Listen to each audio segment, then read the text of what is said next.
Okay, so ready to really dig in. Always. I think this is going to be a good one. It's blockchain. Yeah. And I feel like, I mean, I know we know a lot about it, hmm but it seems like every day there's a new headline about it. And I feel like so many people are still just like kind of scratching the surface, you know? Yeah, absolutely. It's one of those things that you hear about, Yeah. You hear about Bitcoin, you hear about all these different things, but Yeah. you don't really understand like what's actually going on underneath the hood. Right. And that's kind of what we're here to do today Exactly. in this deep dive, right? We're going to look at this source. What is blockchain technology and how does it work? hmm And really try to break it down. I was reading through it earlier, and Yeah. I mean, it's fascinating, but it can be a little dense too. So Sure. hopefully we can make it a little bit more digestible. Yeah. Peel back the layers of the onion a little bit. Yeah, exactly. Yeah. Like, I think everyone kind of gets like, okay, digital money, Bitcoin, whatever, but Yeah. like, how does it actually work? Yeah. That's the part that I think is really interesting. And this whole idea of a decentralized ledger, Yeah. like that's the core of it, right? That is the heart of blockchain technology, absolutely. What does that even mean? Right. So it's interesting because the term itself, decentralized ledger, it sounds very technical, Yeah. but the concept is actually, I think, fairly straightforward.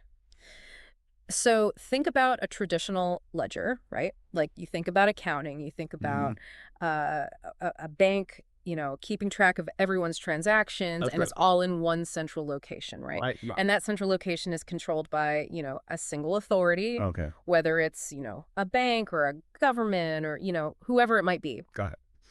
A decentralized ledger basically takes that same idea of a ledger Yeah. of keeping track of transactions, Okay. but instead of having it in one central location, it distributes it across a network of computers. Oh, okay. So it's like instead of having one bank keeping track of everything, it's like everybody has a copy of the book, basically. Exactly, yeah. Yeah. And no single person or entity can control it, right?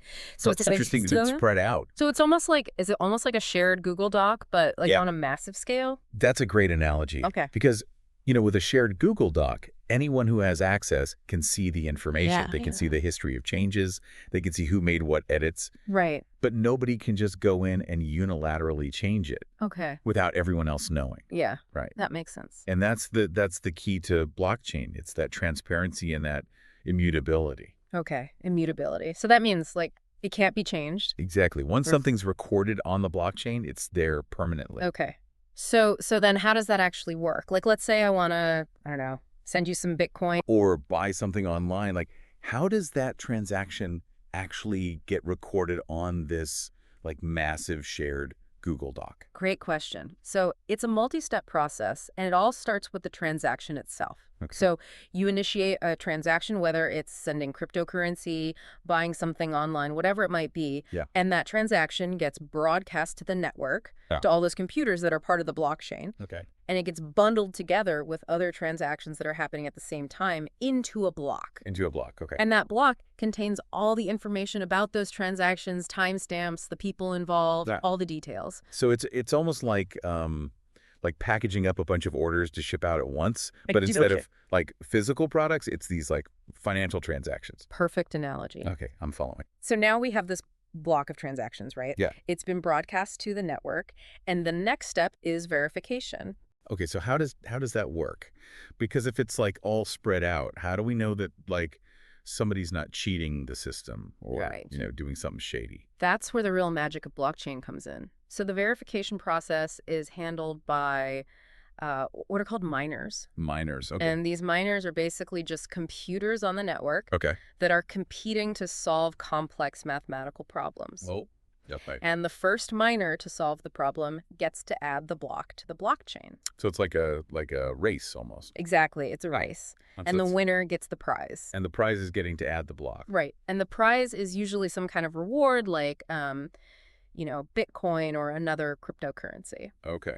So this process, this competition to solve these problems and add blocks to the blockchain. Yeah. That's what we call the consensus mechanism. Consensus mechanism. Got it. And that's what ensures that all the transactions are legitimate and that the blockchain is secure. Okay. So it's not just like one person or one computer deciding. Right. It's like the whole network has to agree that this Legit. transaction is legit. Exactly. Okay. And the way they agree is through this, mathematical process, this consensus mechanism. That's pretty cool, I got to say. Yeah. So once a block is verified, what happens next? Like, how does it actually get added to the chain? So once a block has been verified, it's given a unique code called a hash value. Hash value. And this hash value is like a digital fingerprint Okay. that's unique to that block. Got it. And then that block is linked to the previous block in the chain Okay. using that hash value. So it's like a permanent tattoo, basically, on the Yeah. blockchain that links each block together. Exactly, you got it. Yep. And that chain of blocks, that's the blockchain. Okay, so it's literally like a chain. Like It's each different. block is connected to the one before it. Yep.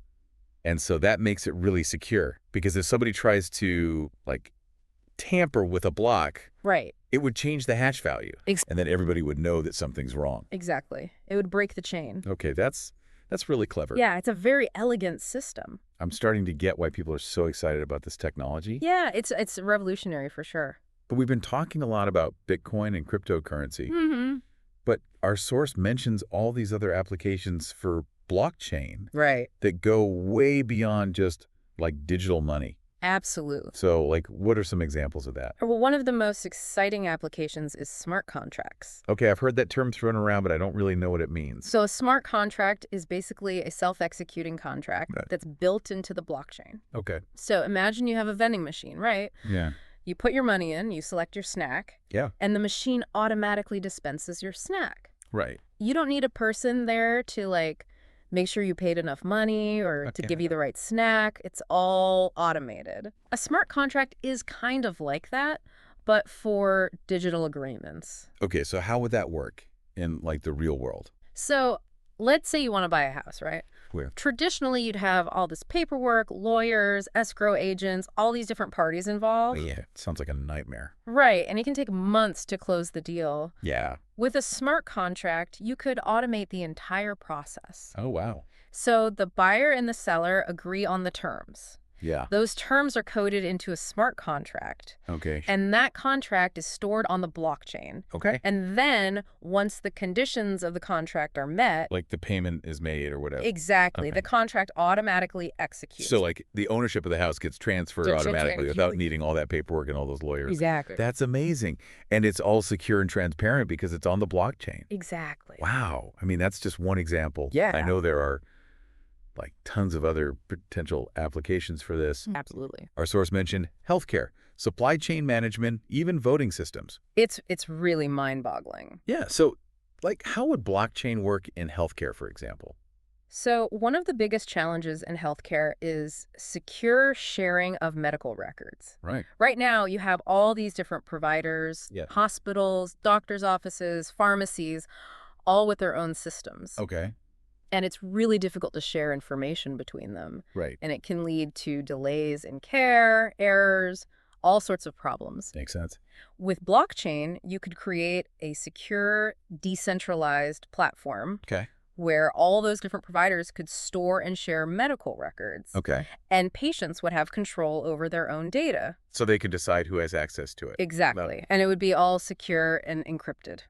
Wow. So it's like giving patients ownership over their own medical history. Exactly. That's pretty revolutionary. Yeah. And what about supply chain management? So think about all the products that we use every day. Our clothes, our food, our electronics, they Yeah. all come from all over the world. Right. And they go through this long, complex journey Okay. to get to us. Yeah. With blockchain, you could track every step of that journey Oh, wow. from the moment a product is manufactured Yeah. to the moment it arrives on our doorstep. Okay. And all that information would be recorded on the blockchain. So like if I buy a pair of shoes, Yeah. I could see exactly where they were made Exactly. and how they got to me. Exactly. Okay. And you could be sure that they're authentic. Oh yeah, no more knockoffs. Exactly. You eliminate counterfeiting. Okay. You increase transparency. You improve efficiency. Wow, that's incredible. It's a game changer for supply chain management. It really is. And then, you mentioned voting systems. yeah, that's another one that I think is really interesting. So blockchain-based voting systems have the potential to, really transform our elections. Because, one of the biggest challenges with voting is making sure that it's secure and transparent. Right. And that there's no fraud.